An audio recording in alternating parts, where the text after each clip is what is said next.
First MCQ है अपना,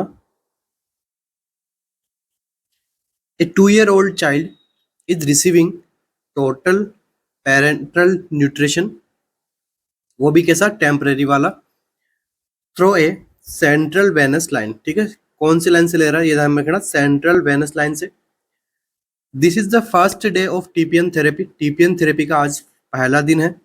although all of the following nursing action must be included in the plan of care of this child, which one of be a priority at this time। ठीक है, तो सभी प्रकार के जो है वो नर्सिंग केयर प्लान है वो इंक्लूड किए गए हैं पेशेंट की केयर को लेके, बट कौन से ऐसे ऑप्शन को हमें यहाँ पे फर्स्ट प्रायोरिटी देते हुए अपना केयर करना है। ठीक है, प्रायोरिटी के बारे में पूछा गया है आपसे।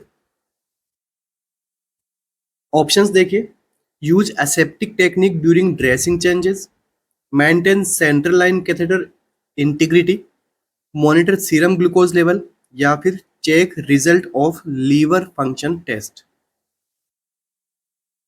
इन ऑप्शंस में से कौन सा ऐसा ऑप्शन आपको लग रहा है कि वो एक प्रायोरिटी वाला ऑप्शन है?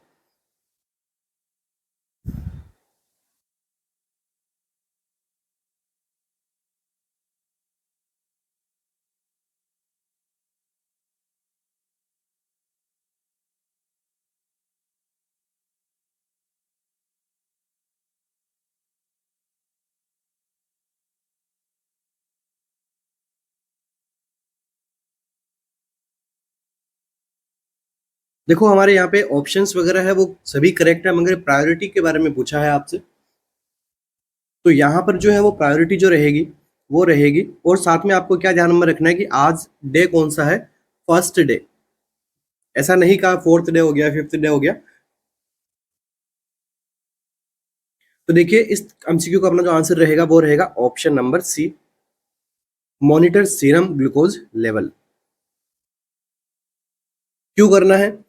क्योंकि जो हम टोटल पेरेंटल न्यूट्रिशन देते हैं तो इससे क्या होता है, हमारा बॉडी का ब्लड ग्लूकोज लेवल बढ़ता है, इसलिए हमारा जो बच्चा है उसको जो है वो हाइपर ग्लाइसेमिया होने के चांसेस ज़्यादा रहते हैं स्टार्टिंग डेज के अंदर, क्योंकि बॉडी जो होती है उसको मेंटेन करने की कोशिश करते हैं। क्योंकि सडनली अगर हम क्या है कि टीपीएन दे रहे हैं, बाहर से कुछ फ्लूइड दे रहे हैं, ठीक है, क्योंकि वो ओरली तो कुछ ले नहीं रहे।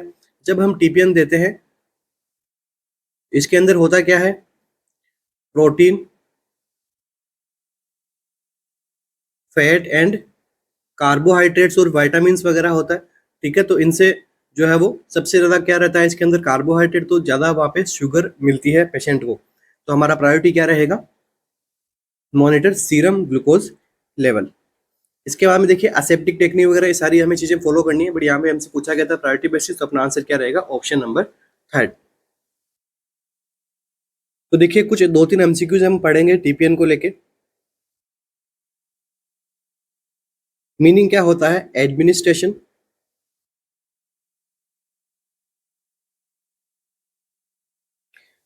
Of nutrients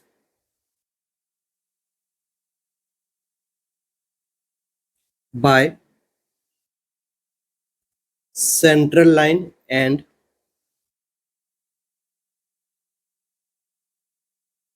peripheral line. ठीक है, पेरीफेरल लाइन से या फिर सेंट्रल लाइन से हम क्या करते हैं, पेशेंट को न्यूट्रिशन प्रोवाइड करते हैं। ठीक है, दोनों ही लाइन्स यहाँ पे कॉमनली यूज में ली जाती है। ठीक है, मगर किसी के अंदर यहाँ पे इन्फेक्शन की रिस्क कम होगी या तो फिर किसी के अंदर इन्फ्लामेशन की रिस्क कम होगी। ठीक है, ये तो हमारा बात हो गया टीपीएन होता क्या है। अब देखो टीपीएन दो प्रकार का होता है, एक होता है 2-in-1 फॉर्मूला का।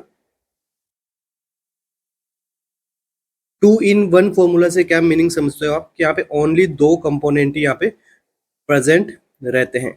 एग्जाम्पल, या तो यहाँ पे कार्बोहाइड्रेट प्लस फैट दे देंगे, या फिर कार्बोहाइड्रेट प्लस प्रोटीन दे दोगे, मगर यहाँ पे तीनों एक साथ में नहीं देते हैं। तो मतलब 2-in-1 में इस प्रकार का फॉर्मूले का यूज लिया जाता है। इसके बाद में एक और टाइप होता है, वो होता है 3-in-1।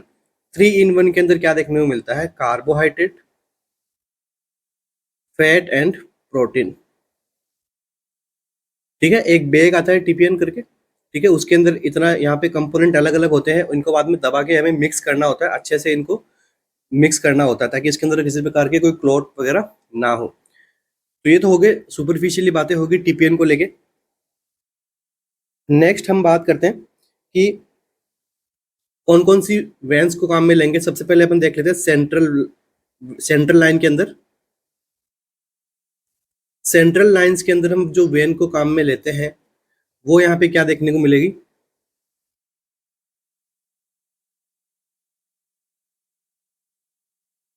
Subclavian, internal jugular vein. ठीक है।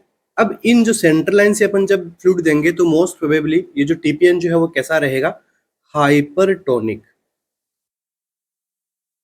ठीक है, हाइपरटोनिक कंसंट्रेशन। इसके बाद में इधर हम यहाँ पे मेंशन कर लेते हैं पेरिफेरली, ताकि दोनों लाइंस आपको इक्वली समझ में आ जाए। पेरिफेरली लाइन के अंदर हम कौन सी वेन्स को यहाँ पे रिकमेंड करते हैं, तो ब्रेकियल और सिफेलिक,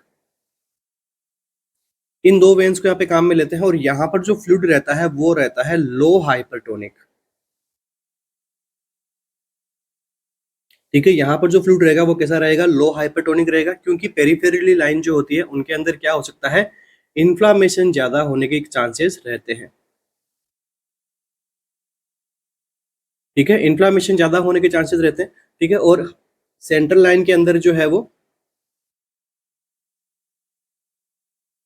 इन्फेक्शन ज्यादा होने का खतरा रहता है। ठीक है, ये दोनों इसकी कॉम्प्लिकेशंस अपन कर सकते हैं। ठीक है, एक में इन्फ्लामेशन ज्यादा होगा और एक में इन्फेक्शन ज्यादा होगा। इन्फ्लामेशन से आप क्या समझ सकते हो, फ्लेबाइटिस। ठीक है, अब पेरिफेरली जो हम लाइन यूज करते हैं, इस लाइन को हम क्या बोलते हैं, pick line.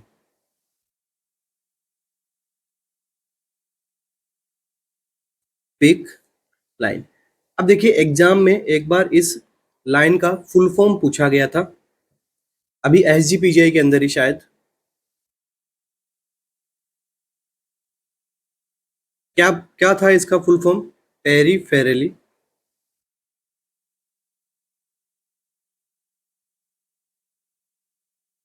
Inserted central catheter. ठीक है, ये फुल फॉर्म इसकी पूछी गई एग्जाम में, तो आपको ध्यान में रखना है। अब देखिए इसके में ये तो हो गया हमारे सेंट्रल लाइंस के बारे में कि भाई कितना क्या है। ठीक है, इसके बाद में हम बात करते हैं कुछ अलग एमसीक्यूज के बारे में जो वापस से बार बार एग्जाम में पूछे जाते हैं। ये एमसीक्यूज हो सकते हैं अपने,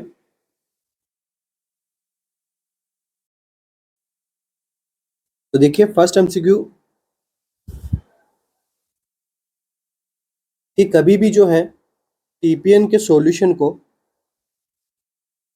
24 घंटे से ज्यादा जो है वो काम में नहीं लेना है।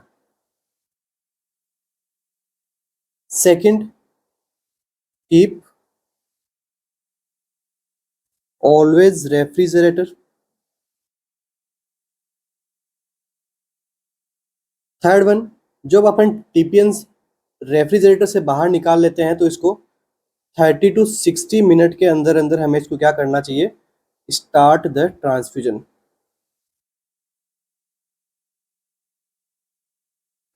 नेक्स्ट यहाँ पे ऑलवेज असेस फॉर क्लोटिंग। ठीक है, बबल्स, एक्सपायर। ठीक है, इतनी सारी चीजों को जो हमें क्या करना है, एक्सेट्रा, इनको हमें असेस करना है ट्रांसफ्यूज करने से पहले। किसी प्रकार का उसका कलर टर्बिड हो गया हो, ठीक है, वहाँ पे क्लॉट वगैरह जैसे दिख रहा है, ठीक है, और यहाँ पर बबलिंग वगैरह वहाँ पे कंटिन्यूसली बनी हुई है, तो इन्हें हमें यूज में नहीं लेना है, दूसरा टीपीएन स्टार्ट करना है। और क्या ध्यान में रखना है, हमेशा टीपीएन जब दे रहे होते हैं हमें स्टेराइल टेक्निक को हमें क्या करना होता है, फॉलो करना होता है। ठीक है, और यहाँ पे फ्लेबाइटिस यहाँ पे पिक लाइन से मोस्ट कॉमन कॉम्प्लिकेशन हो सकती है। और यहाँ से टीपीएन की कॉम्प्लिकेशन के एक सिंड्रोम होता है जिसे अपन क्या बोलते हैं, रीफीडिंग सिंड्रोम।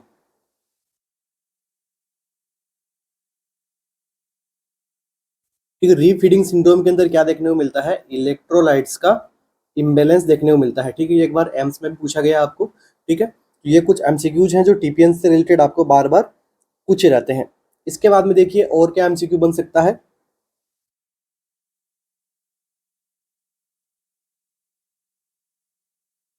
नेक्स्ट हम बात करते हैं कि अगर हमने टीपीएन को जो है सडनली स्टॉप कर दिया तो क्या होगा। अगर टीपीएन को सडनली स्टॉप करते हैं तो क्या होता है, हाइपो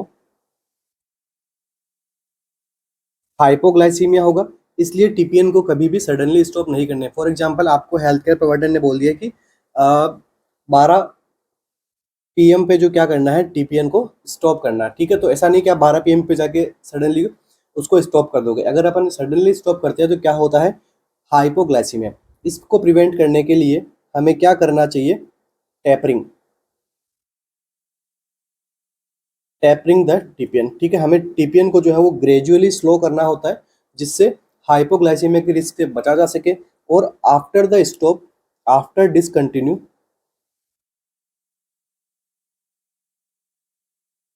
हमें क्या करना है, D10% को यहाँ पे जो है वो स्टार्ट करना है, ताकि हाइपोग्लाइसीमिया से बचाया जा सके। ये मैंडेटरी रहता है, करना ही होता है, ठीक है। टैपर मेथड में क्या करते हैं अपन, यहाँ पे फ्लो रेट को डिक्रीज करते हैं, ठीक है। पहले अगर 50 ml/h पे चल रहा था, तो अभी हम क्या कितना कर देंगे, 35 कर देंगे, जितना भी जो डॉक्टर सजेस्ट करते हैं वो डॉक्टर नहीं बता देते, तो अपन इस प्रकार से हमें इसको डिक्रीज करते हुए स्टार्ट करना है। नेक्स्ट एमसीक्यू यहाँ से बनेगा, तो अब देखिए डॉक्टर ने आपको कहा कि कंटिन्यू, जैसे टीपीएन जो है वो 24 आवर के अंदर कंप्लीट हो जाना चाहिए, मगर वो कंप्लीट हुआ नहीं, 24 आवर के अंदर बच गया टीपीएन अपने पास में। तो इस कंडीशन के अंदर हम क्या कर देते हैं कि उसको थोड़ा फास्ट स्टार्ट कर देते हैं, ताकि वो जल्दी से खत्म हो जाए। तो इसे हमें कभी नहीं करना है। तो इससे एक एमसीक्यू बनता है,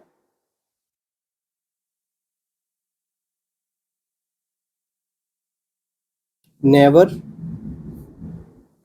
catch up the TPN. TPN को वापस कभी भी उसकी फ्लो रेट को कैच करने की कोशिश ना करें। ऐसा अगर हम करेंगे तो क्या कॉम्प्लिकेशन हो सकती है, हाइपरग्लाइसेमिया, ठीक है। समझ गए कि टीपीएन को कैचअप करने की यहाँ पे कोशिश हमें नहीं करनी है। तो ये कुछ एमसीक्यूज थे जो टीपीएन से बार बार में पूछे रहते हैं। इस एमसीक्यू का अपना आंसर क्या था, ऑप्शन नंबर 3, हमें क्या करना है, ग्लूकोज के लेवल को हमें मेंटेन करना है, उसको मॉनिटर करना है। नेक्स्ट एमसीक्यू,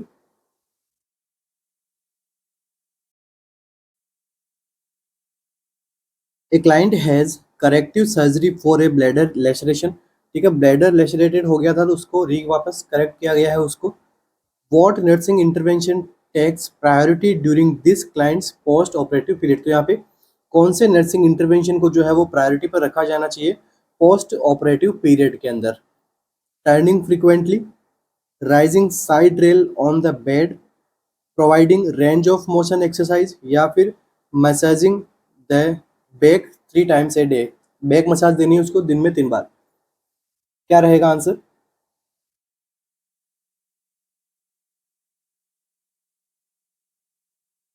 देखो ब्लैडर लेसरेशन हुआ है, इसको ध्यान में रख के ही अपना आंसर जाएगा, ठीक है।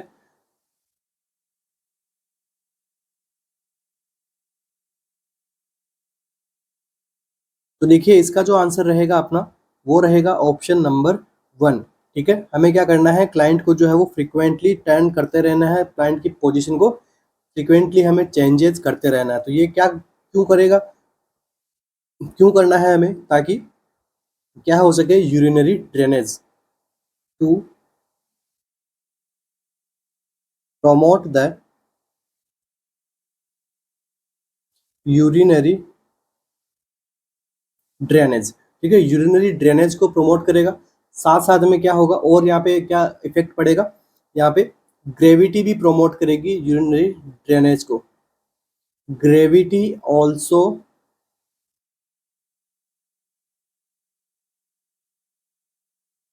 हेल्प टू प्रोमोट ड्रेनेज, ठीक है। क्यों, क्योंकि यहाँ पे ब्लैडर में लेसरेशन वगैरह हुआ है, तो हो सकता है वहाँ पे हमें रिटेंशन तो बिल्कुल नहीं रखना है यहाँ पे यूरिन का। इसलिए अपन क्या करेंगे, एक तो पोजीशन उसकी फ्रीक्वेंटली चेंज करते रहेंगे। मेनली हमारा उद्देश्य क्या है, क्यों, उसके लिए पीछे अपना टारगेट क्या है कि यूरिनरी ड्रेनेज को प्रमोट किया जा सके ज़्यादा से ज़्यादा, ठीक है। Rising side rail on the bed, बहुत सारे स्टूडेंट्स ने इसको यहाँ पे करेक्ट माना होगा, मगर यहाँ पर आपको नहीं बताया गया है कि क्लाइंट सेडेट है या उसको कुछ और जीए वगैरह कुछ दिया होगा एनेस्थेसिया में, ऐसा नहीं बोला है आपसे। तो आपका आंसर ये करेक्ट नहीं होगा, ठीक है। मैंने इसीलिए कहा कि आपको ब्लैडर लेसरेशन के ऊपर आपको फोकस करते हुए अपना आंसर चूज करना है। नेक्स्ट देखिए, रेंज ऑफ मोशन एक्सरसाइज यहाँ पर इफेक्टिव हो सकती है, मगर अपनी प्रायोरिटी यहाँ पे पूछी गई है, तो प्रायोरिटी क्या रहेगी, टर्निंग फ्रीक्वेंटली। नेक्स्ट देखो, बैक केयर यहाँ पे नेसेसरी है, मगर यहाँ पे प्रायोरिटी बैक केयर भी नहीं है, मगर प्रायोरिटी वाइज अपने को आंसर करना, ऑप्शन नंबर 1 यहाँ पे क्या रहेगा, करेक्ट रहेगा। ठीक है, next MCQ.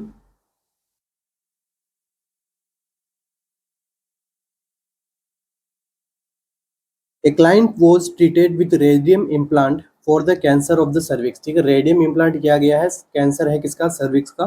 What information is important for the nurse to teach the client when giving discharge instruction. ठीक है, जब हम डिस्चार्ज इंस्ट्रक्शन दे रहे होंगे तो कौन सी इंपॉर्टेंट इंफॉर्मेशन है जो क्लाइंट को टीच करनी होगी हमें। Limit daily fluid intake, return for follow up care, continue A low residue diet, या फिर टेक डेली मिनरल सप्लीमेंटेशन। क्या रहेगा अपना यहाँ पे आंसर। देखिए कुछ नहीं है, रेडियम इम्प्लांट किया गया है, तो यहाँ पर ज़्यादा डिस्कस करने का वो है नहीं है एमसीक्यू। बस अगर जब रेडियम इम्प्लांट किया गया है तो उसे हम कहेंगे कि आपको रूटीनली फॉलोअप केयर की यहाँ पे क्या है, नीड होगी। ठीक है, फ्लूइड इनटेक वगैरह के लिए लिमिट करने की नीड नहीं है यहाँ पे, क्योंकि अगर जब तक कोई कार्डियक या फिर रेनल पैथोलॉजी हमें नहीं दिखाई दे, ठीक है, तब तक यहाँ पे फ्लूइड यहाँ पे लिमिट करने की नीड नहीं है। ठीक है, और यहाँ पे डेली मिनरल सप्लीमेंट की यहाँ पे नीड नहीं है, बस एडिक्वेट डाइट लेनी है हमें यहाँ पे। ठीक है, कंटिन्यू ए लो रेसिड्यू डाइट। ठीक है, जब इम्प्लांट प्लेस किया जाता है तो लो रेसिड्यू डाइट भी यहाँ पे हमें प्रोवाइड करनी चाहिए, ताकि जो कॉलन के ऊपर जो है वो प्रेशर ना पड़े कॉन्स्टिपेशन होके। ठीक है, बट यहाँ पे प्रायोरिटी वाइज अपना क्या रहेगा, फर्स्ट कि रिटर्न फॉर फॉलोअप केयर के लिए यहाँ पे सबसे ज़्यादा नीड पड़ेगी, क्योंकि जब रेडियम इम्प्लांट लगाया जाता है तो फॉलोअप केयर करवानी पड़ती है, क्योंकि इसके बहुत सारे कॉम्प्लिकेशन होने के चांसेस रहते हैं। ठीक है, और वो कंटिन्यू रखने की यहाँ पे नीड नहीं है रेसिड्यू डाइट को। ठीक है, बस यहाँ पे रेगुलर डाइट वो रख सकता है। जब वो रेगुलर डाइट रखेगा तो उससे भी कॉन्स्टिपेशन नहीं रहेगा। ठीक है, इनफ अमाउंट में फ्लूइड लेगा, इनफ अमाउंट के अंदर लिक्विड लेगा डाइट के अंदर, तो वो भी एक रेगुलर डाइट के अंदर आती है। ठीक है, लो रेसिड्यू डाइट कंटिन्यू करने की यहाँ पे नीड नहीं है। प्रायोरिटी वाइज हेल्थ टीचिंग क्या रहेगी, return for follow up care. Next MCQ. A nurse is caring for a client who has radium implant for cancer of the cervix. What is the priority nursing action? यहाँ पे priority nursing action क्या रहेगा जब radium implant किया गया हो। ठीक है, सिमिलर सा पीछे वाले एमसीक्यू जैसे अपना एमसीक्यू है। देखिए क्या पूछा गया है, store urine in lead line container, restrict visitor to a 10 minute stay, wear a lead line apron when giving care, avoid giving injection in the gluteal muscle। तो देखो, जब कभी भी रेडियम इम्प्लांट लगा हो तो रेडियम इम्प्लांट जो है वो कभी भी ग्लूटियल मसल को यहाँ पे इंजेक्शन लगाने से अवॉइड नहीं करना है। हमें यहाँ पे लगा सकते हैं, क्योंकि इसके साथ में किसी प्रकार का इंटरफेरेंस नहीं देखने को मिलता है लोकेशन से। ठीक है, नेक्स्ट देखो, wear a lead line apron when giving care. जब इंटरनल सोर्स रहता है यहाँ पे रेडियम इम्प्लांट का, तो वहाँ पे लेड लाइन एप्रोन यहाँ पे हमारा इतना इफेक्टिव शील्ड के रूप में काम में नहीं करता है। ठीक है, इतना इफेक्टिव नहीं रहता है। नेक्स्ट देखो, store urine in lead line container.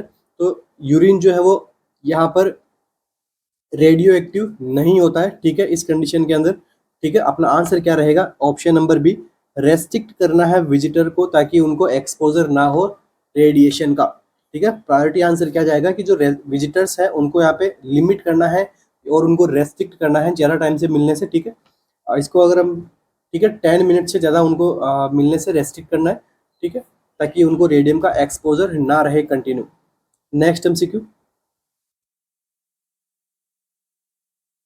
A nurse checking the perineum of the client with radium implant for cervical cancer, observe the packing protruding out from the vagina। ठीक है, जो पैकिंग है वो protruding हो रही है कहाँ से, वेजाइना से। Why must the nurse notify the health care provider to remove it immediately? तो अब जो है वो नर्स को जो है वो हेल्थ केयर प्रोवाइडर को क्यों नोटिफाई करेगी कि जल्दी से इसको रिमूव कीजिए। ठीक है, क्या हुआ था, सर्वाइकल कैंसर था, रेडियम यहाँ पे इम्प्लांट किया गया था पैकिंग करके। ठीक है, और अभी क्या हो रहा है, वो वेजाइना के थ्रू क्या हो रहा है, प्रोट्रूडिंग हो रहा है। ठीक है, तो अभी नर्स क्यों नोटिफाई करेगी हेल्थ केयर प्रोवाइडर को ताकि उसको जल्दी वहाँ से हटाया जाए। ऑप्शन में क्या बताया गया है, the radio active packing will injury healthy tissue, remove of the packing will prevent excessive blood loss, the exposure of radium to the environment will diminish its effectiveness, removal of the packing will minimize life threatening contact, with the radiation. जब हम remove कर देंगे तो उसका life threatening जो effect है वो उसको हम मिनिमाइज कर सकते हैं। ठीक है, अगर रेडिएशन के कांटेक्ट में आएंगे तो क्या होता है, लाइफ थ्रेटनिंग, उसे हम मिनिमाइज कर सकते हैं। ऑप्शन सी में क्या बताया गया है कि exposure of radiation, exposure of the radium to the environment will diminish. जब हम रेडियम को एक्सपोज कर देंगे एनवायरनमेंट में तो उसकी इफेक्टिवनेस कम हो जाएगी। ठीक है, क्या होगा, ब्लड लॉस यहाँ पे जरा देखने को मिलेगा, रिमूव करने से कम देखने को मिलेगा। ठीक है, अगर रहेगा तो ब्लड लॉस करेगा। क्या रहेगा अपना आंसर यहाँ पे?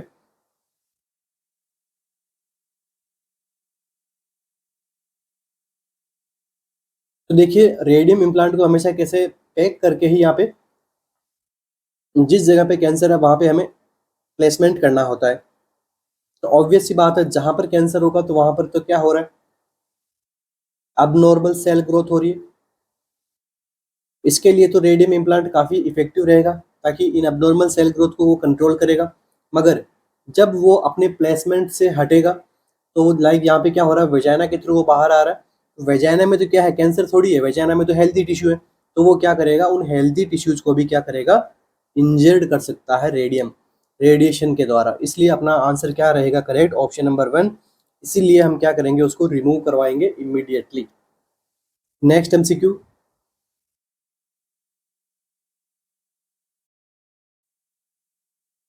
Radium inserted in the vagina of a client is now being remove. ठीक है, जो वेजाइना के अंदर क्लाइंट के रेडियम इंसर्ट किया गया था, अभी उसको क्या किया जा रहा है, रिमूव किया जा रहा है। ठीक है, रिमूव हमने कर दिया है, रिमूव्ड है तो रिमूव हम कर चुके हैं। What safety precaution should the nurse employ when assisting with the radium removal. ठीक है, यहाँ पर सेफ्टी प्रिकॉशंस क्या फॉलो करेगी रेडियम रिमूवल के असिस्ट करने में। Clean the radium with ether and alcohol, आपको रेडियम को ईथर एंड एल्कोहल से क्लीन करना है। Wear foil line rubber glove while handling the radium, हमें क्या करना है, फॉइल लाइन रबर ग्लोव का यूज करना है जब हम रेडियम को हैंडल कर रहे हैं। एंश्योर दैट लॉन्ग फोर्सेप आप available for removing the radium, कि हमें लॉन्ग फोर्सेप की नीड पड़ेगी रेडियम को रिमूव करने के लिए। Document how long the radium was in place and when it was remove. ठीक है, हमें डॉक्यूमेंट करना है कि रेडियम जो है वो कितने टाइम से वहाँ पे प्लेस था, ठीक है, और कब रिमूव किया गया है। तो यहाँ पर जो है वो नट्स क्या सेफ्टी प्रिकॉशंस को काम में लेंगे। तो देखो ऑप्शन नंबर डी में तो किसी भी तरह का आपको सेफ्टी प्रिकॉशंस यहाँ पे नहीं दिखाई दे रहा है।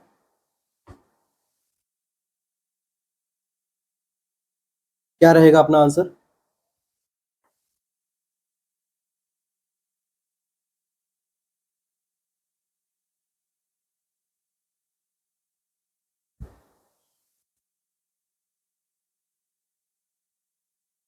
तो देखिए, जब कभी भी हमें रेडियम को रिमूव करना हो या फिर रेडियम की हैंडलिंग करनी हो तो हमें क्या करना है, लॉन्ग फोर्सेप की नीड पड़ती है हमेशा,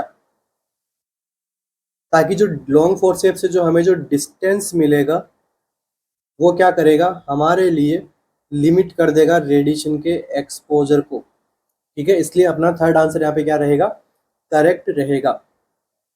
नर्स को जो है वो कभी भी क्लीन नहीं करना है रेडियम इम्प्लांट्स को। ठीक है, और ये जो रेडियम इम्प्लांट से कौन सी रेज निकलती है, गामा रेज। तो ये जो गामा रेज है वो फॉइल लाइन रबर ग्लोव से इतनी इफेक्टिव नहीं रहती है। ठीक है, इसलिए अपना आंसर कौन सा करेक्ट रहेगा, option number 3। Next MCQ. A nurse is caring for a client who had an insertion of radium for the cancer of the cervix. For what radium reaction should the nurse assess the client? ठीक है, cancer cervical cancer था, radium insert किया गया था। तो कौन सी radium reaction को जो है वो नर्स असेस करेगी क्लाइंट में, पेन, नोजिया, एक्सकोरिएशन या फिर रेस्टलेसनेस। ठीक है, कौन सी रेडिएशन की जो रिएक्शन को है वो नर्स यहाँ पे असेस करेगी और हेल्थ केयर प्रोवाइडर को बताएगी।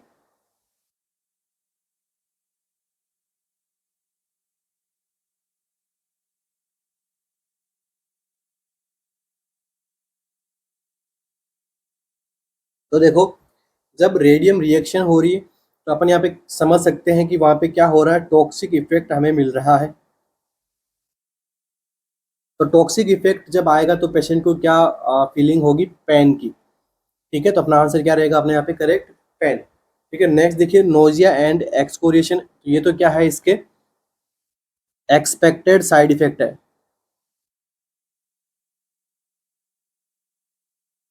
और जब रेस्टलेसनेस अगर आपको दिया गया यहाँ पे, तो हमें क्या करना है, यहाँ पे पेशेंट की पोजीशन को हमें वापस क्या करना है, मेंटेन करना है। ठीक है, तो उससे क्या होगा, रेस्टलेसनेस कम रहेगी। इस एमसीक्यू का आंसर क्या था, ऑप्शन नंबर 1। ठीक है, जो आज के जो अपने एमसीक्यूज है मोस्ट प्रोबेबली प्रायोरिटी बेसिस के एमसीक्यूज हैं। ठीक है, जो कि आपके केजीएमयू और एम्स दोनों के अंदर ही इंपॉर्टेंट रहने वाले हैं। ठीक है, नेक्स्ट एमसीक्यू अपना, बस समझाने लायक कुछ है नहीं, इसलिए हम ज़्यादा से ज़्यादा एमसीक्यू सोल्व करने की कोशिश करेंगे लिमिटेड टाइम के अंदर। जिसमें समझाने वाला एमसीक्यू होगा उसके अंदर हम एक्सप्लेन भी करेंगे। With an inflamed sciatica nerve is to have a conventional transcutaneous electrical nerve stimulation, जिसे हम क्या बोलते हैं शॉर्ट के अंदर, TENS device applied to the painful nerve pathway.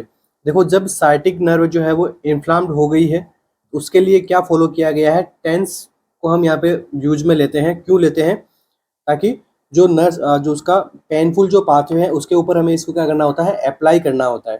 ठीक है, क्योंकि इन्फ्लाम्ड नर्व है तो वो क्या करेगी, पेन करेगी।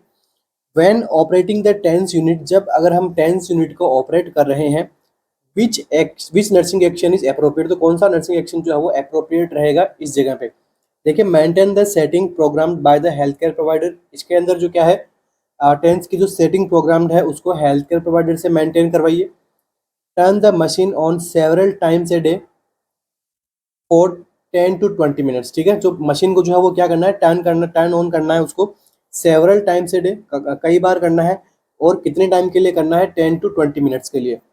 Adjust the dial on the unit until the client state the pain is relieved, हमें क्या करना है, इसके जो डायल जो होता है, डायल यूनिट जो है उसको हमें क्या करना है, एडजस्ट करना है जब तक कि क्लाइंट बता ना दे कि उसका पेन रिलीव हो रहा है तब तक। ठीक है, फिर उसके बाद में हमें एडजस्ट करके रखना है। सपोज कीजिए अगर क्लाइंट का पेन यूनिट अगर 100 यूनिट के ऊपर रिलीव हो रहा है, तो बाद में हमें क्या करना है, 100 के ऊपर ही उसको कंटिन्यू बना के रखना है, एडजस्ट करना है। ठीक है, फोर्थ देखिए, apply the colour coded electrode on the client where they are most comfortable, कि जिन जगह पे कंफर्टेबल हो रहा है क्लाइंट को पेन से, तो वहां पर हमें क्या करना है, कलर कोडेड इलेक्ट्रोड्स का अप्लाई करना है, यूज में लेना है।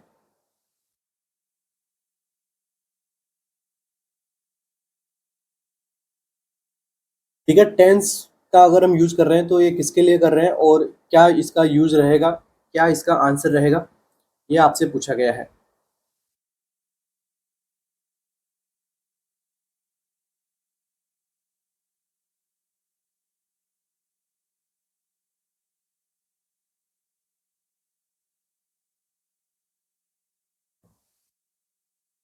क्या रहेगा आंसर, तो देखिए यहाँ पर किसको यूज में लिया गया है, ट्रांसक्यूटेनियस इलेक्ट्रिक नर्व स्टिमुलेशन को। तो इस नर्व स्टिमुलेशन का यूज में क्यों लिया जाता है, क्योंकि ये क्या काम करता है, पेन को सप्रेस करता है, इसलिए इसको जो है वो काम में लिया जाता है।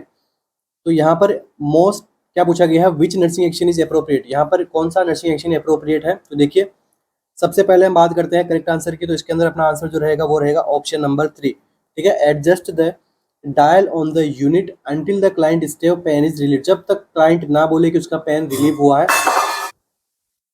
तब तक क्या करना है, उसके डायल यूनिट को हमें एडजस्ट करते रहना है। और जब वो कह दे कि रिलीव हो गया है तब वहीं पे हमें क्या करना है, आगे इसको एडजस्ट करके रखना है, क्योंकि ये क्या काम करता है, पेन सप्रेसर का काम करता है। ठीक है, अपना आंसर कौन सा रहेगा, ऑप्शन नंबर 3।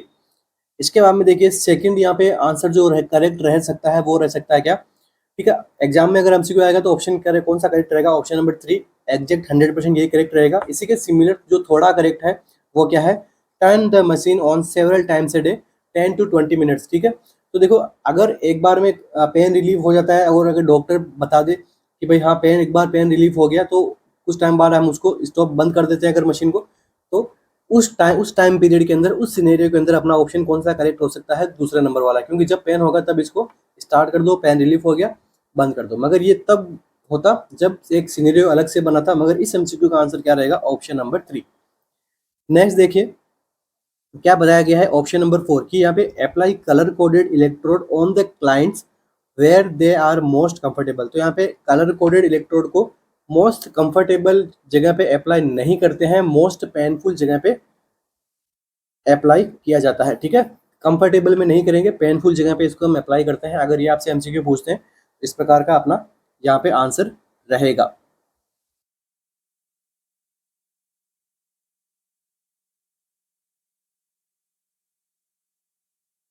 नेक्स्ट एमसीक्यू अपना,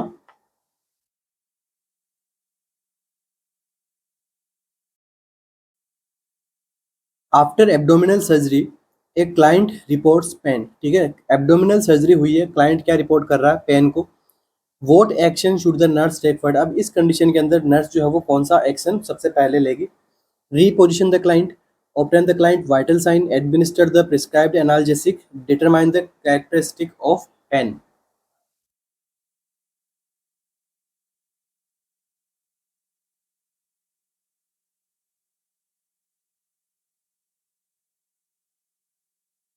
तो देखो, जब इस प्रकार का आपको एमसीक्यू है, सबसे पहले हमें क्या पता लगाना होता है, पेन का नेचर कैसा है।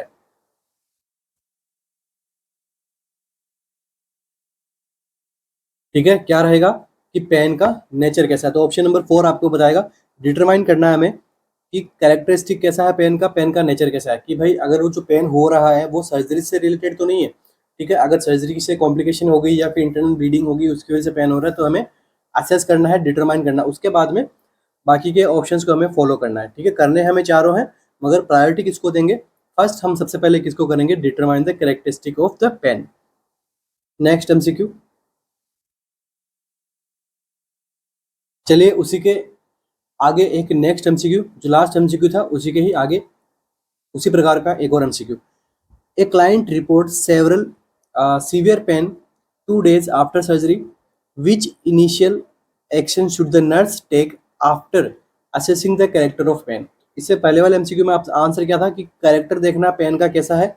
अभी आपसे पूछ लिया कि जब एक बार हमने असेस तो कर लिया कि क्या है, अब उसके बाद में आपका एक्शन क्या रहेगा? Encourage rest, obtain the vital sign, administer the PRN analgesic, document the client's pain response.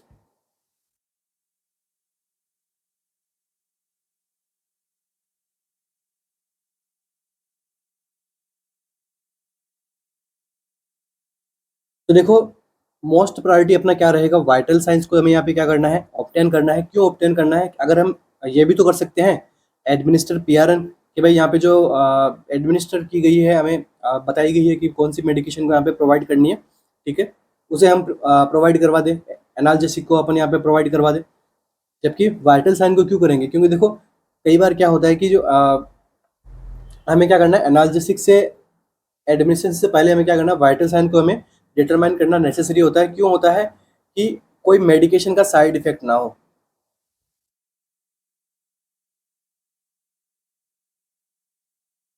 For example, अगर किसी मेडिकेशन से ऑलरेडी पेशेंट को हाइपोटेंशन है, ठीक है, पेन के साथ में पेशेंट को हाइपोटेंशन है, ठीक है, और साथ में उसके और ऐसी मेडिकेशन हमें जो प्रोवाइड करनी है, उससे भी क्या हो रहा है, हाइपोटेंशन हो रहा हो, या फिर रेस्पिरेशन रेट है वो <12 अभी ऑलरेडी चल रही है पेशेंट की। ठीक है, तो हमें आगे फर्दर उसके हिसाब से काम में लेना होगा। इसलिए प्रायोरिटी किसको देनी है? हमें वाइटल साइंस को प्रायोरिटी देते हुए हमें आगे अप्रोच करना पड़ेगा। नेक्स्ट एमसीक्यू एकदम सिंपल एमसीक्यू है। ठीक है, ज़्यादा अपने हाई लेवल के एमसीक्यूज नहीं है। ठीक है, अभी जैसे आपका एग्जाम हो चुका है एम्स का, अभी आप सामने क्या है, केजीएमयू का। ठीक है, तो वो आपका लेवल जो है वो बेसिक ही रखता है, ज़्यादा हाई लेवल आपसे नहीं पूछेंगे। बस आपका एज ए नर्स आपको क्या करना चाहिए अलग अलग कंडीशंस के अंदर, तो ये से क्वेश्चन आपको वहाँ पे देखने को मिलेंगे। डायरेक्ट क्वेश्चन भी देखने को मिलेंगे, थ्योरी से पूछे जाएंगे, और ये आपके जो प्रैक्टिकल बेस्ड एमसीक्यूज है, इस प्रकार के एमसीक्यूज भी देखने को मिलेंगे। ठीक है, तो दोनों के लिए अपन प्रिपरेशन करेंगे। आज अपने थोड़े प्रायोरिटी बेस्ड एमसीक्यूज हैं अपने पास में, इन्हें हम सोल्व कर रहे हैं। ठीक है, लाइक जैसे जैसे रेडियम के एमसीक्यूज हो गए, ठीक है, रेडियो एक्टिव इम्प्लांट्स के एमसीक्यूज हो गए, ठीक है, बाकी अगर सर्जरी रिलेटेड एमसीक्यूज अगर, ठीक है, इस प्रकार के एमसीक्यूज भी आपको देखने को मिलेंगे। नेक्स्ट एमसीक्यू,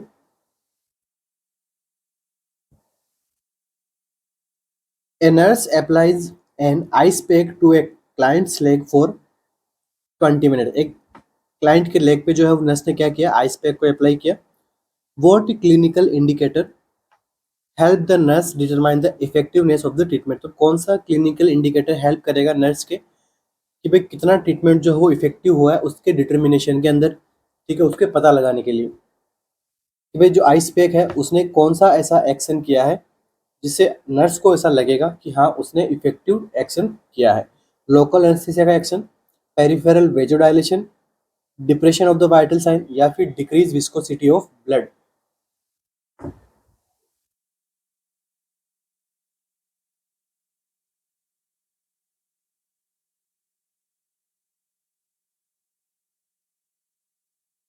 तो देखो अगर क्लाइंट के लेग के ऊपर आइस एप्लीकेशन किया गया है तो मोस्ट प्रोबेबली वहां पे उसको क्या हो रहा होगा, पेन के लिए, कि भाई पेन मैनेजमेंट के लिए, ठीक है। तो यहाँ पर देखो क्या बताया गया है कि किस आइस जो है वो किस प्रकार का एक्शन करती है, तो लोकल एनेस्थीसिया का एक्शन करती है आइस। अगर जब हमें पता है जब हम लंबे टाइम तक आइस को अपने हैंड में रखते हैं तो अपना हाथ जो है उस थोड़ा इनसेंसिटिव हो जाता है, ठीक है, प्रेशर को लेके, पेन को लेके, ठीक है। तो इसी प्रकार के लोकल एनेस्थीसिया का इफेक्ट आ जाता है। इसके बाद में देखिए पेरिफेरल वेजोडाइलेशन, पेरिफेरली वेजोडाइलेशन नहीं करवाता है, ठीक है, वेसल्स को क्या करता है, कॉन्स्ट्रिक्शन करवाता है। Next depression of vital sign, locally जब हम प्लेस करते हैं, ठीक है, तो लोकल जब हम एप्लीकेशन करते हैं तो इससे वाइटल साइंस के किसी प्रकार का डिप्रेशन नहीं होता है, क्योंकि जहाँ पे इंजरी है वहाँ हमने किया है, कंप्लीट बॉडी को थोड़ी कर रहे हैं, ठीक है। ऐसे अगर हाइपोथर्मिया होता है तो फिर वो अपने वाइटल साइंस को डिप्रेस करती है, मगर जब लोकल एप्लीकेशन करते हैं तो ये अपना ऑप्शन करेक्ट नहीं होगा।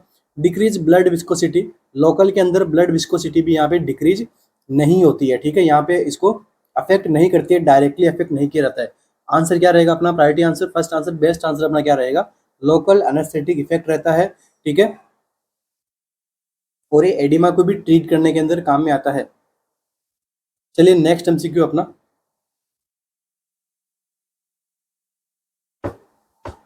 After recovery from a modified neck dissection for oropharyngeal cancer, oropharyngeal cancer जब हुआ था क्लाइंट को, तो क्लाइंट को क्या किया गया था, मॉडिफाइड नेक डिसेक्शन किया गया था। The client receive external radiation to the operative side. अभी जो क्लाइंट है वो क्या कर रहा है, उसको क्या दिया जा रहा है, एक्सटर्नल रेडिएशन उसको दिया जा रहा है ऑपरेटिव साइट पे, ठीक है। क्या था उसको, ओरोफेरिंजियल cancer, for which most critical reaction to the radiation should the nurse assess the client। अब इस रेडिएशन की जो रेडिएशन दिया जा रहा है तो वहाँ पे कौन सी क्रिटिकल रिएक्शंस आ सकती है जिसको नर्स को यहाँ पे असेस करना होगा। ऑप्शन देखिए, dry mouth, skin reaction, mucosal oedema, या फिर बोन मैरो सप्रेशन, ठीक है। कौन सी ऐसी रेडिएशन रिस्क होगी यहाँ पे, ठीक है, जिसको नर्स को असेस करना होगा, dry mouth, skin reactions, mucosal oedema, bone marrow suppression, क्या रहेगा अपना आंसर।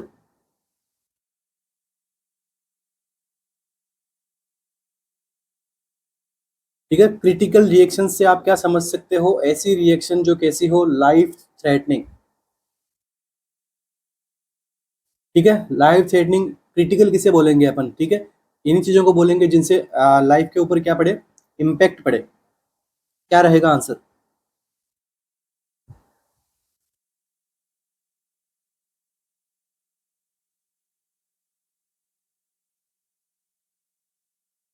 तो देखो ऑप्शन नंबर वन में क्या बताया गया है, ड्राई माउथ। तो ड्राई माउथ तो किसकी वजह से हो सकता है, डिक्रीज डिक्रीज सलाइवा की वजह से भी हो सकता है। तो अगर क्रिटिकल रिएक्शन थोड़ी है ड्राई माउथ की, तो अपना ऑप्शन नंबर वन यहाँ पे क्या रहेगा, करेक्ट नहीं रहेगा, ठीक है। जब रेडिएशन होता है तो स्किन रिएक्शंस होना यहाँ पे काफी कॉमन है, ठीक है। तो वहाँ पे इरिथीमा हो सकता है, मगर ये भी एक इरिथीमा हो सकता है, ये भी एक लाइफ थ्रेटनिंग क्रिटिकल रिएक्शन के अंदर इसको हम इंक्लूड नहीं करेंगे। नेक्स्ट देखिए, बोन मेरो सप्रेशन। तो यहाँ पे देखो जब नेक डिसेक्शन किया गया हो और ऑपरेटिव साइट के ऊपर अगर हम रेडिएशन ले रहे हैं तो इससे जो है वो बोन मेरो सप्रेशन बहुत ही लेस कॉमनली होता है, ठीक है। तो ये भी एक क्रिटिकल रिएक्शन नहीं है। ऑप्शन नंबर थर्ड क्या है, म्यूकोजल एडिमा, ठीक है, म्यूकोजल एडिमा अपना क्या रहेगा, करेक्ट आंसर रहेगा। क्योंकि देखो यहाँ पर क्या हो रहा है कि म्यूकस जो म्यूकोजल जो लेयर रहती है वो रेडिएशन से क्या रहती है, सेंसिटिव। अगर सेंसिटिव है तो वहां पर क्या होगा, इन्फ्लामेशन, इन्फ्लामेशन हो जाएगा तो क्या हो जाएगा, एडिमा हो जाएगा। एडिमा हो जाएगा तो ये क्या लीड कर सकता है, एयरवे ऑब्स्ट्रक्शन। इस एयरवे ऑब्स्ट्रक्शन एक प्रकार का लाइफ थ्रेटनिंग कंडीशन है, तो अपना आंसर क्या करेक्ट रहेगा यहाँ पे, option number third. Next MCQ,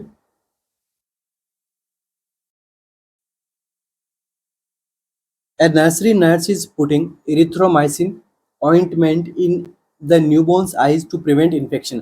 ठीक है, erythromycin का ointment जो है वो न्यूबॉर्न के आईज के अंदर यहाँ पे डाला जा रहा है प्रिवेंशन करने के लिए, किसको, ऑप्थेल्मिया नियोनेट्रम को।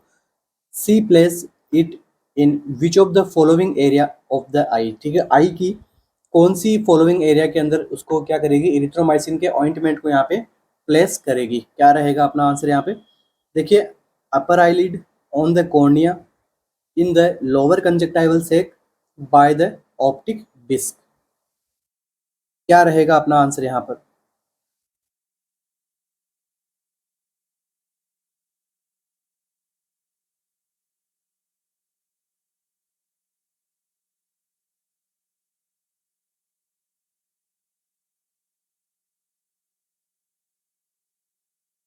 तो देखो at the time of birth baby को क्या हो सकता है,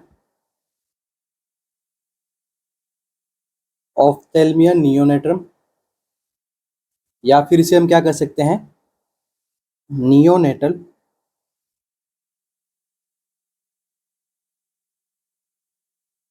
कंजक्टिवाइटिस। तो इस कंडीशन को प्रिवेंट करने के लिए हम क्या यूज में लेते हैं, एरिथ्रोमाइसिन का ऑइंटमेंट अपन यहाँ पे प्रोवाइड किया रहता है, ताकि इस बैक्टीरियल इन्फेक्शन से जो है वो प्रिवेंट किया जा सके।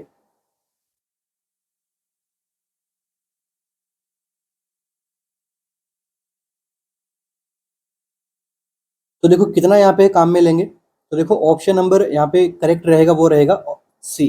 ठीक है, थर्ड ऑप्शन यहाँ पे करेक्ट रहेगा कि हमें कहाँ पे प्लेस करना है, लोअर कंजक्टाइवल सेक पे हमें क्या करना है, प्लेसमेंट करना चाहिए। अपना बेस्ट आंसर और बेस्ट प्रैक्टिकल हमें यही पोजीशन हमें यहाँ पे फॉलो करनी होती है, ताकि इससे क्या होता है, प्रॉपरली जो है वो डिस्प्लेसमेंट होगा। ठीक है, डायरेक्ट कोनिया वगैरह पे डालोगे तो उससे थोड़ा विजन के अंदर भी अल्ट्रेशन आपको देखने को मिल जाएगा, क्योंकि ऑइंटमेंट है ये। ठीक है, आई ड्रॉप नहीं है, इसलिए। ठीक है, अपना आंसर क्या करेक्ट रहेगा, option number C. Next MCQ,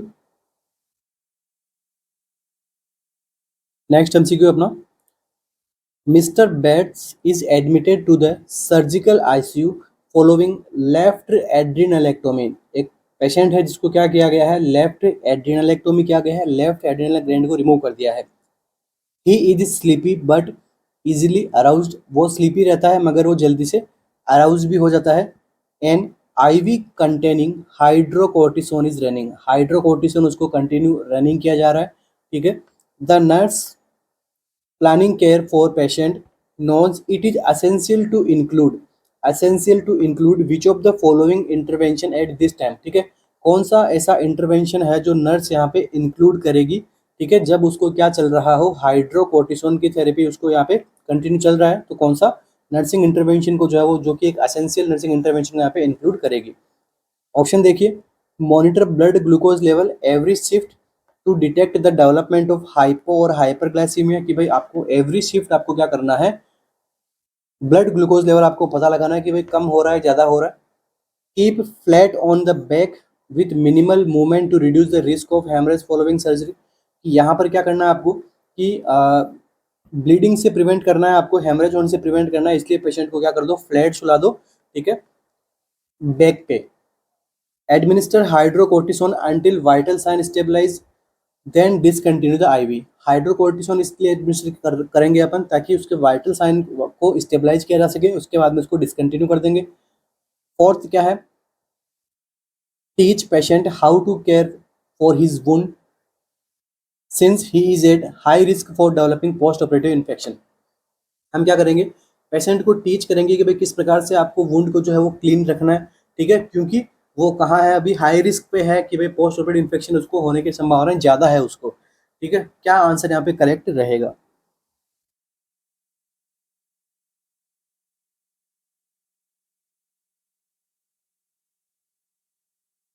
तो देखो यहाँ पर जब इस प्रकार का एमसीक्यू और लेंथी एमसीक्यू, तो आपको देखो कुछ बातों पे आपको फोकस करना पड़ेगा। तो देखो सबसे पहले आपको ध्यान रखना है कि किसके बारे में बता रहा है, क्लाइंट है, एडमिट कहाँ है, सबसे पहले सर्जिकल आईसीयू में एडमिट है, एड्रिनलेक्टोमी की गई है। ठीक है, स्लीपी अराउज्ड, कोई यहाँ पे फोकस वाला थिंग नहीं है। हाइड्रोकोर्टिसोन उसको चल रहा है। अब आप क्या करोगे, तो देखो अब इन सब तीनों चीज़ों को आपको ध्यान में रखते हुए अपना आंसर चूज करना है। तो देखो जब हाइड्रोकोर्टिसोन दे रहे होते हैं तो इसका सिंपल सा एक्शन क्या रहता है, आपकी बॉडी की ग्लूकोज के लेवल को ये बढ़ाता है। इसलिए आपका बेस्ट रेस्पॉन्स पेशेंट कहाँ है, अभी आईसीयू में है, इसलिए आपको ग्लूकोज को यहाँ पे आपको क्या करना पड़ेगा, असेस करना पड़ेगा, चेक करना पड़ेगा, और प्रायोरिटी आंसर भी यही रहेगा अपना। ठीक है, बेस्ट, फर्स्ट और प्रायोरिटी आंसर क्या रहेगा अपना, option number 1 glucose level assess करना है एवरी शिफ्ट के अंदर, क्योंकि हाइड्रोकोर्टिसोन क्या करता है, ग्लूकोज के लेवल को बढ़ाता है। नेक्स्ट देखिए क्या है, हाइड्रोकोर्टिसोन जो है उसको बताया गया है कि एडमिनिस्टर करो, वाइटल साइन स्टेबलाइज होने तक, बाद में डिसकंटिन्यू कर दो। ऐसा हमें नहीं करना है क्योंकि ऑलरेडी एड्रेनलेक्टोमी कर दी गई है। तो ये जो स्टेरॉइडल जो हार्मोन्स है ये कैसे बनेंगे, तो इसलिए हमें मिनिमम 6 मंथ तक तो हमें थेरेपी लेनी ही पड़ेगी। ठीक है, तो आईवी ना देके, ठीक है, आईवी को डिसकंटिन्यू कर सकते हैं, मगर हमें टैबलेट फॉर्म के अंदर इसको स्टार्ट करना है। मगर अभी आईसीयू में है तो आईवी भी डिसकंटिन्यू हमें नहीं करना है। ठीक है, जब तक पेशेंट आईसीयू में है तब तक तो, क्योंकि क्रिटिकल कंडीशन है अभी उसकी, तभी उसको आईसीयू में रखा गया है। ठीक है, नेक्स्ट देखिए, उसका जो वुंड इन्फेक्शन हो सकता है। ठीक है, हाइड्रोकोर्टिसोन वगैरह जो है इम्यूनिटी को सप्रेस कर देता है। ठीक है, स्टेरॉइड आप सभी ने पढ़ा है कि इम्यूनिटी सप्रेशर रहते हैं, तो हो सकता है उसको पोस्ट ऑपरेटिव इन्फेक्शन हो सकता है। मैं ये भी अपना आंसर करेक्ट रहेगा, मगर अभी वो कहाँ पे है, आईसीयू के अंदर है, वहाँ पे ऑलरेडी अच्छी केयर दी जाती है, तो आईसीयू के अंदर है उसको। ये तो अपन कब टीच करेंगे, जब वो डिस्चार्ज प्लानिंग के अंदर हम टीच कर सकते हैं इसको तो हम। ठीक है, दूसरे आपको वुंड वगैरह है तो उससे आपको प्रिवेंट करना है, कैसे करना है, मगर eight the time of surgical ICU में भी एडमिट है पेशेंट, यहाँ पर अपना आंसर करेक्ट नहीं रहेगा। नेक्स्ट देखिए, कुछ बच्चों का आंसर रहा होगा कि उसको फ्लैट रखेंगे, मिनिमल मूवमेंट करेंगे, रिड्यूस करेंगे हेमरेज होने के चांसेस को। तो देखो यहाँ पर अपना आंसर क्यों गलत हो जाता है, क्योंकि सर्जी के आईसीयू के अंदर पेशेंट एडमिट है। ठीक है, नेक्स्ट आपको ध्यान में रखना है, हमें उससे क्या करवाना है, मूवमेंट करवाने हैं। मूवमेंट नहीं करवाएंगे तो क्या हो जाएगा, surgical side post operative infection हो सकते हैं ऑपरेशन के। क्या होता है, एटलैक्टेसिस न्यूमोनिया। ठीक है, एटलैक्टेसिस न्यूमोनिया हो सकता है, डीवीटी हो सकता है, थ्रोम्बोफ्लेबाइटिस हो सकता है, अगर उसको मिनिमल मूवमेंट कराओगे तो। इन सब चीज़ों से हमें क्या करना है, प्रिवेंट करना है, क्योंकि तो मोस्ट कॉमन कॉम्प्लिकेशन होती है।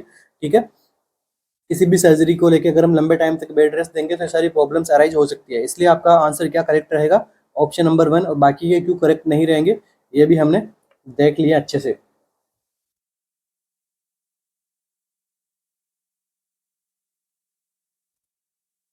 Next MCQ, a 2-year old child with congestive heart failure has been receiving digoxin for 1 week. The nurse need to recognize that early sign of digitalis toxicity, कि भाई digoxin हम दे रहे हैं तो उसकी toxicity का अर्ली साइन क्या आएगा, ब्रेडिपनिया, फेलियर टू थ्राइव, टेकिकार्डिया, या फिर वॉमिटिंग।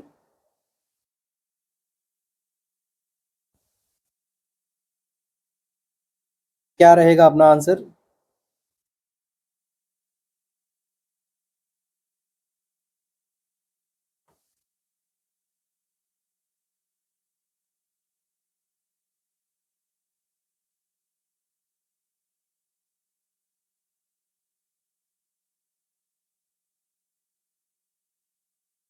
तो देखो यहाँ पे ऑप्शन नंबर फर्स्ट में क्या बताया गया है, ब्रेडिपनिया।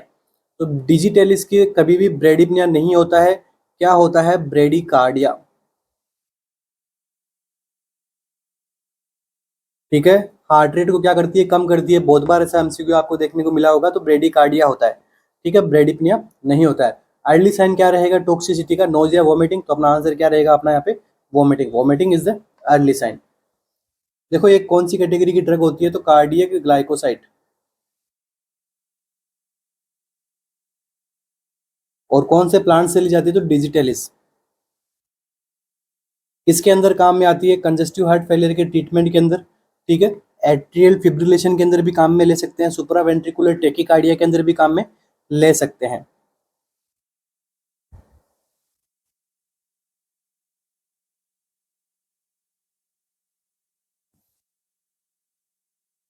ठीक है, तो इसी के साथ ही आज के अपने सेशन को कंप्लीट करेंगे। कल जो अपना टॉपिक रहेगा उसके अंदर हम कुछ डायरेक्ट बेस के अंदर आंसर जो अपने क्वेश्चंस रहते हैं साइकेट्रिक ओबीजी के, उनसे हम यहाँ पे सॉल्व करने की कोशिश करेंगे। ठीक है। साथ साथ में टॉपिक डिस्कशन भी रखेंगे क्योंकि इंपॉर्टेंट है, अपने जो एमसीक्यूज रहेंगे अपने इंपॉर्टेंट रहेंगे, ठीक है। तो टॉपिक डिस्कशन भी हम साथ साथ में करेंगे। Thank you. करते रहिएगा, कीप ग्राइंडिंग। Thank you.